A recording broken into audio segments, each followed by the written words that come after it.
12ই রবিউল আউয়াল নবীজির আগমন ও তিরোধানের মাস।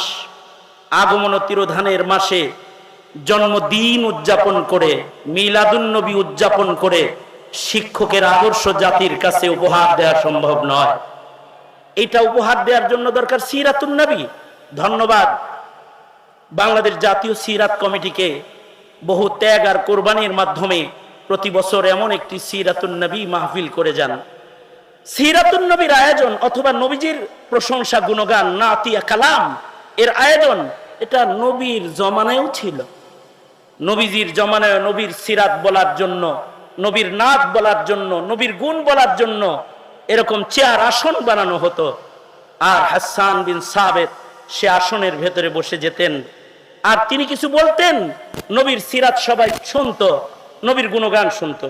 সাহাবায়ে কেরামের পরে তাবিঈনরা এই কাজ করেছেন। একজন আমাকে প্রশ্ন করছে, হুজুর জশ্নে জুলুস ঈদে মিলাদুন নবী যে পালন করেন দলিল দেন। আমি বলছি দলিল আমাদের বাপ দাদারা 14 গোষ্ঠী 1500 বছর দিয়ে আইছে, দেওয়ার পরও মতানৈক্য ছিল। এখন আমি আর দলিল দেই না। আমি বলি কি মিলাদুন নবী, নবীর শুভ আগমন হয়েছে, নবীর শুভ আগমনে আনন্দ র্যালি করা, জুলুস করা, মিছিল করা, নাতে রাসূল পয়রা পয়রা রাস্তা দিয়ে হাইটা র্যালি কইরা পতাকা উড়াইয়া উড়াইয়া এইগুলা করতে গেলে দলিলের আর প্রয়োজন নাই। এইগুলা মহব্বতের দরকার। কথা বলেন কিসের দরকার? এরপরও আমি কিছু দলিল দিয়ে যাব, নাইলে বলবেন যে তাহিরি চাপাবাজি করে গেছে। তাহিরি চাপাবাজের প্লেয়ার না, এটা ক্লিয়ার কথা। আল্লাহ পাক কোরআনের মধ্যে বলেছেন কুল বিফাদলিল্লাহি ওয়া বিরহমাতিহি। এটা কোরআনের মাদ্রাসা, তো এই জন্য আমি কোরআনটা দিয়ে শুরু করব ইনশাআল্লাহ। কুল বিফাদলিল্লাহি ওয়া বিরহমাতিহি ফাবিযালিকা ফালইফরাহু হুয়া খায়রুম মিম্মা ইয়াজমাউন।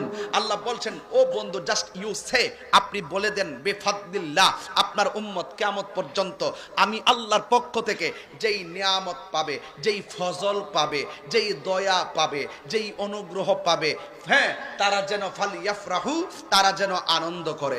রাইসুল মুফাসসিরিন আব্দুল্লাহ ইবনে আব্বাস রাদিয়াল্লাহু আনহু, অনেক হার্ড ওয়াজ, ইয়াং জেনারেশনটাও এত সহজে বুঝবেন না, এরপর বাংলা সহজ ভাষায় বলতেছি। আল্লাহ বলছেন, আমি আল্লাহর পক্ষ থেকে যদি আপনার উম্মতে ফজল পায়, ফজলের বাংলা হলো দয়া, ফজলের বাংলা হলো অনুগ্রহ। আমি আল্লাহর পক্ষ থেকে যদি অনুগ্রহ পায়, এখন রাইসুল মুফাসসিরিন আব্দুল্লাহ ইবনে আব্বাস রাদিয়াল্লাহু তাআলা আনহু বলেন, এখানে ফজল মানে হলো দুইটা জিনিস, এক নম্বর হলো কোরআন, দুই নম্বর হলো ইসলাম। জোরে কন্যা সুবহানাল্লাহ।